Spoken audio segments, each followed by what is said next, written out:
আজকে দুপুরবেলা আমাদের বিরিয়ানি হয়েছে। বাবা গলাটা তো দেখো বন্ধুরা, বিরিয়ানিটা দেখো, শুধু বিরিয়ানির কালারটা দেখো কত সুন্দর হয়েছে।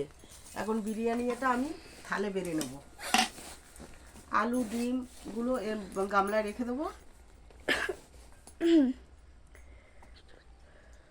তোমরা হয়তো অনেকে ভাবছিলে যে নতুন স্টাইলে বিরিয়ানি বানিয়েছে, সমস্ত মশলা একসঙ্গে ভাতের মধ্যে জড়িয়ে তারপরে বিরিয়ানিটা ভাপে দিয়েছে, কেমন হবে খেতে।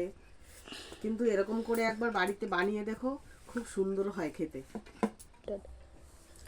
দেখো বন্ধুরা, বিরিয়ানিটা আমরা বেড়ে নিয়েছি। এবারে এগুলো মাংস আলুগুলো তো এখন সব খাবো না, কিছুটা নেব আর কিছুটা রেখে দেবো।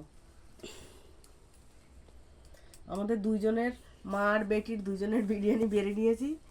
এখন তুই কয়টা আলু খাবি? একটা। আমার তো একটুখানি আলু বেশি লাগে। একটা ডিম, একটা করে মাংস রেখে দিই রাত্রের জন্য।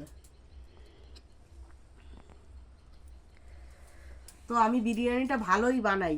তোমরা হয়তো ভাবছো এরকম করে নিজে করতেছে। তোমরা হয়তো ভাবছো যে এরকম করে বিরিয়ানিটা বানিয়েছে, কেমন হবে খেতে জানি না, কিন্তু আমার মতন করে একবার তোমরা বানিয়ে খাও বাড়িতে, দেখবে খুব সুন্দর লাগবে খেতে।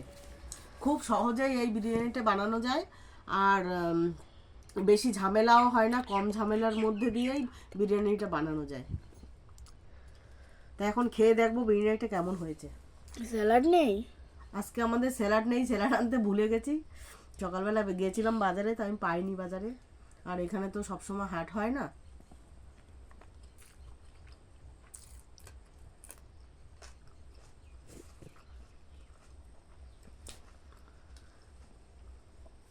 সত্যি বন্ধুরা, এরকম করে একদিন বাড়ি বানিয়ে খেয়ে দেখো, দারুণ।